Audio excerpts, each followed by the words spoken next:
श्री गणेशाय नमः। नमस्कार दोस्तों ये राशिफल चंद्र राशि पर आधारित है। चंद्रमा मन के कारक है। हमारे मन पर जो भी उतार चढ़ाव आते हैं वो चंद्रमा की स्थिति ही लेकर आती है। इस वजह से चंद्रमा की पोजीशन हमारे रोज के जीवन को बहुत ज्यादा प्रभावित करती है और इसके अकॉर्डिंग हमारा दिन अच्छा या बुरा जाता है। तो आइए जानते हैं इस दिन चंद्रमा आपके लिए किस तरह के परिणाम ला रहे हैं। दोस्तों, इस दिन चंद्रमा आपकी कुंडली में 8वें स्थान में रहेंगे। इस जगह पर चंद्रमा का होना ठीक नहीं होता है। इस समय में आपको कई मामलों में तकलीफें उठानी पड़ सकती है, लेकिन कुछ मामलों में सफलता भी इस दिन देखने को मिलेगी। चंद्रमा मन के कारक होते हैं और चंद्रमा के अष्टम भाव में होने से इस दिन आपका मन परेशान रह सकता है, चिंतित रह सकता है। आप किसी पुरानी उलझन में उलझे नजर आओगे। इस समय में किसी अपने की याद भी आपको सता सकती है। इस समय में आप इमोशनली काफी वीक रहोगे। जी हाँ, इस समय में आप इमोशनली काफी वीक रह सकते हैं। किसी से भी मनमुटाव बड़ी आसानी से हो सकता है। इस समय में आपको लड़ाई झगड़ों से बचना होगा, पारिवारिक कलह से बचना होगा। इस समय में आप अकारण ही दुखी हो सकते हो और आपके आसपास के लोगों को आप अपने स्वभाव व कटु बोली की वजह से दुखी कर सकते हो। इसलिए आज आप शांत रहे और अपने कामों में व्यस्त रहे। पैसों का लेन देन करना इस दिन ठीक नहीं रहेगा, लेकिन अचानक से धन प्राप्ति के योग अष्टम भाव आपको दे रहा है। दोस्तों, चंद्रमा के अष्टम भाव में होने से आपको वहां से धन प्राप्त हो सकता है जहां से आपने कभी सोचा भी नहीं था। इस समय में कोई ऐसी डील साइन हो सकती है जिसके बारे में आपने बिल्कुल भी नहीं सोचा था और वो काम जिसे लेकर आप कॉन्फिडेंट है उसमें असफलता भी आपको दिख सकती है। इस वजह से सरप्राइज इस समय में मिल सकता है।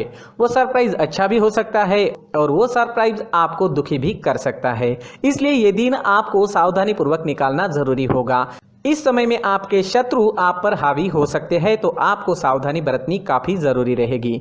इस समय में यात्राएं भी संभल कर करनी होगी। चोट लगने के योग भी बन रहे हैं। इस समय में सेहत से संबंधित परेशानी भी घेर सकती है। सिर में दर्द रह सकता है, पचन शक्ति कमजोर रहेगी। इस समय में अगर बीपी की परेशानी है तो अपना खास ख्याल जरूर रखें। अपने मेडिकेशन का अच्छे से ध्यान रखें और अपने खाने पीने का ध्यान इस दिन आपके लिए रखना बेहद जरूरी है।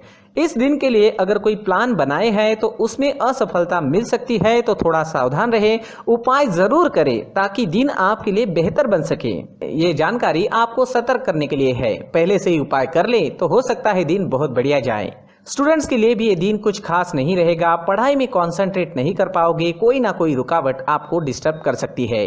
आज अगर आप चंदन या केसर का तिलक अपने माथे पर लगाते हो तो आप शांत रहोगे, आपका मन शांत रहेगा, सिर दर्द भी नहीं होगा, दिन काफी अच्छा जाने की संभावना रहेगी।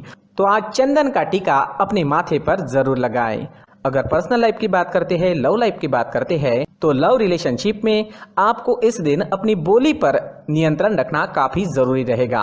इस दिन आपको तोल मोल कर बोलना अच्छा रहेगा और एक दूसरे की गलतियों को इस दिन नजरअंदाज करें तो ज्यादा अच्छा रहेगा। इस दिन आप कोई बड़ा अहम फैसला ना ले, थोड़ा रुक जाए तो ज्यादा अच्छा रहेगा। इस समय में आपको विदेश से धन कमाने का अच्छा मौका मिल सकता है।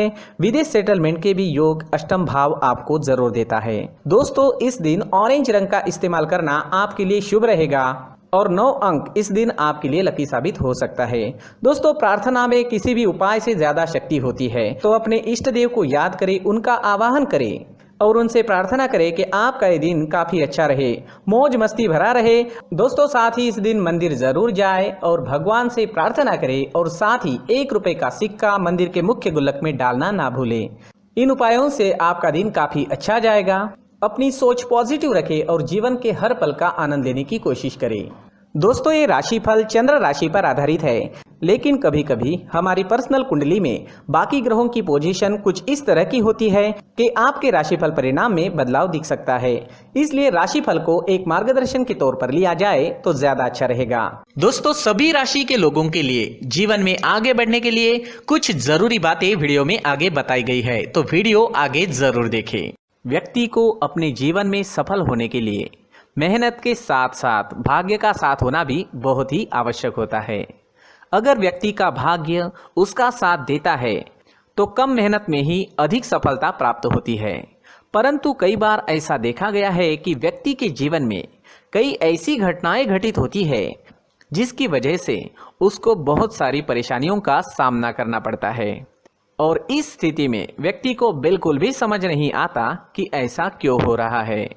दरअसल आपके घर में ही कुछ ऐसी चीजें होती है जो हमारे भाग्य को प्रभावित करती है, हमारे जीवन को प्रभावित करती है, और उन चीज़ों के आसपास होते हुए भी हमें वो चीज़ें नज़र नहीं आती। वह चीज़ें हमारे चारों तरफ एक अजीब सा घेरा बनाकर रखती है, परंतु हम उसको नहीं देख पाते। इन चीज़ों से हमारे घर में और हमारे जीवन में नकारात्मकता फैलती है, जिसकी वजह से हमें भारी नुकसान उठाना पड़ता है। हम पूरी तरह से कंगाल हो सकते हैं। दोस्तों, काफ़ी लोगों को इस तरह की आदत होती है, कहीं से भी बाहर से आते हैं, कहीं भी जूते चप्पल फेंक देते हैं, कहीं पर भी उतार देते हैं।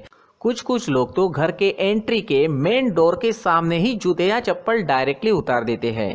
दोस्तों, ध्यान रखें, जूते चप्पल हमेशा साफ सुथरे रखें और उनको उनकी जगह पर रखें। उनके लिए एक स्थान बनाएं, उस स्थान पर रखें। अगर कोई व्यवस्था उनके लिए की है तो बहुत ही अच्छी बात है, वहां पर उन्हें रखें, साफ सुथरा रखें। जूते चप्पलों को उनकी जगह पर कुछ इस तरह से रखें कि वो देखने में भी अच्छी लगे। अगर वो चीजें देखने में अच्छी लग रही है तो फिर उनसे नेगेटिव एनर्जी उत्पन्न होने की संभावना बिल्कुल भी नहीं रहेगी। तो दोस्तों, इस बात का ध्यान जरूर रखें। साथ ही दोस्तों, एक और बात है जिस पर आपको ध्यान देना बहुत जरूरी होता है। हमारे घर के छत के ऊपर जिन चीजों का हमें काम नहीं होता है उन्हें हम घर के छत के ऊपर रख देते हैं। ऐसा करते करते देखेंगे तो घर के छत के ऊपर कबाड़ जमा दिखता है। जी हाँ, जो चीजें हमें लगता है आगे जाके हमारे काम में आ सकती है वो हम घर के ऊपर रख देते हैं, लेकिन वो चीजें तो काम में नहीं आती। हमारे जीवन पर वो चीजें बहुत ही गहरा नेगेटिव इफेक्ट डालती है, क्योंकि ये चीजें हमें कहीं ना कहीं हमारे जीवन में पीछे रखेगी। इस वजह से घर के छत को पूरी तरह से साफ रखें, पूरी तरह से साफ सुथरा रखें, क्लीन रखें। साथ ही दोस्तों, हम हमेशा देखते हैं घर के ऊपर जाने के लिए जो सीढ़ियां हैं, उन सीढ़ियों के नीचे जो जगह होती है वहां पर सामान हमेशा रख दिया जाता है। वो जगह ही ऐसी है कि सामान को खींच ही लेती है। वहां पर आपको कुछ ना कुछ सामान मिलेगा ही। अगर हम सीढ़ियों के नीचे सामान रखते हैं तो हमारी उन्नति होना बहुत ही मुश्किल है। जी हाँ, सीढ़ियों के नीचे कूड़ा कचरा कबाड़ अगर हम जमा करके रखते हैं, कोई भी सामान रख देते हैं, तो उस वजह से माँ लक्ष्मी हम पर प्रसन्न नहीं होती। माँ लक्ष्मी हमारे घर में आने की संभावना बहुत ज़्यादा कम हो जाती है। तो दोस्तों, इन चीज़ों पर ध्यान रखें। हमारे घर की जो सीढ़ियाँ होती है उनके नीचे की जगह हमेशा साफ सुथरी रखें, क्लीन रखें। साथ ही दोस्तों, अगर आपके घर में ऐसी कोई चीज मौजूद है जिसका आपको काम नहीं है, जैसे टूटे फूटे बर्तन, आईना, तस्वीरें, इलेक्ट्रॉनिक सामान, सोफा, कुर्सी, टेबल, पलंग, घड़ी, झाड़ू, गमला इत्यादि, तो आप इन सामानों को अपने घर से तुरंत ही बाहर निकाल दीजिए, वरना इससे आपको बहुत बड़ी परेशानी हो सकती है। आपको ये चीजें कंगाल बना सकती है। तो घर में ऐसी चीजों का मौजूद होना शुभ नहीं माना गया है। इससे धन की देवी माता लक्ष्मी जी का प्रवेश घर में नहीं होता है। इन चीजों से आपके घर में नकारात्मक ऊर्जा का संचार होता है और जिस वजह से व्यक्ति को मानसिक समस्याओं का सामना भी करना पड़ता है। व्यक्ति के मन में चिड़चिड़ाहट होती है और छोटी छोटी बातों पर गुस्सा आने लगता है। आप जो भी कार्य करते हैं उसमें आपका मन नहीं लग पाता है। इस व्यक्ति का जीवन घर में मौजूद इन चीजों की वजह से अंधकार में डूबने लगता है। इसलिए आपको घर में बिना काम की चीजें, कूड़ा कचरा नहीं रखना है। दोस्तों, एक और खास बात है, हमारे घर में मकड़ी का अगर जाला है तो वो बिल्कुल भी शुभ नहीं है। जी हाँ, वो अशुभ माना जाता है। घर में मकड़ी का जाला होना अशुभ है। इससे आपके अच्छे दिन भी बुरे दिनों में बदल सकते हैं, क्योंकि मकड़ी अपना जाल शिकार को फंसाने के लिए बनाती है। और अगर आपके घर में मकड़ी का जाला है तो इससे घर में नकारात्मक ऊर्जा का प्रभाव अधिक बनता है और वास्तुशास्त्र के अनुसार इससे सकारात्मक ऊर्जा का नाश होना शुरू हो जाता है। दोस्तों, मुख्य द्वार भी हमेशा साफ सुथरा रखें। मुख्य द्वार को हमेशा सजाया जाता है, क्योंकि मुख्य द्वार से ही हमारे घर में लक्ष्मी का प्रवेश होता है। तो मुख्य द्वार को साफ सुथरा रखें और सजा कर रखें तो बहुत अच्छा रहेगा। इसी के साथ और कुछ चीजें हैं, जैसे टूटी फूटी जो भगवान की मूर्तियां होती है वो हमारे घर में नहीं रखनी चाहिए। साथ ही जो भगवान के पुराने फोटो है जो जमा करके रखे हुए होते हैं, तो दोस्तों वो चीज़ें नहीं रखनी चाहिए। जो भगवान के फोटो या भगवान की मूर्तियाँ जो घर के मंदिर में हैं, बस वहाँ तक सीमित है। अगर आपके घर के शोकेस में भी वो मूर्तियां रखी है, कुछ फोटो रखे थे, उन्हें भी साफ करते रहना चाहिए। जिन चीज़ों को हम मेंटेन नहीं कर पाते, साफ नहीं रख पाते, उन चीज़ों को घर से हटा देना ही आपके लिए अच्छा रहेगा। साथ ही दोस्तों कुछ तस्वीरें हैं, जैसे डूबते नाव की तस्वीर या फिर झगड़े की तस्वीर या फिर कुछ ऐसी तस्वीरें होती है जो देखते ही हमें समझ में आ जाता है कि ये तस्वीर निगेटिविटी दर्शा रही है। इस तरह की तस्वीर भी आपको आपके घर में नहीं रखनी है। जी हाँ, इस तरह की तस्वीर लगाने से भी हमारे जीवन में उसी तरह की घटनाएं घटित होना शुरू हो जाता है। हर एक चीज़ हमारे घर की हम पर प्रभाव डाल रही है, तो इन चीज़ों को ध्यान में आपको रखना होगा। तो दोस्तों कुछ ऐसे छोटे मोटे बदलाव करके हम हमारे जीवन में खुशियाँ ला सकते हैं, तरक्की ला सकते हैं, धन ला सकते हैं, माँ लक्ष्मी जी का प्रवेश हमारे घर में हो सकता है। तो इन चीज़ों को ज़रूर आजमाएं। इस तरह के बदलाव आप आपके घर में ज़रूर करें। धन्यवाद।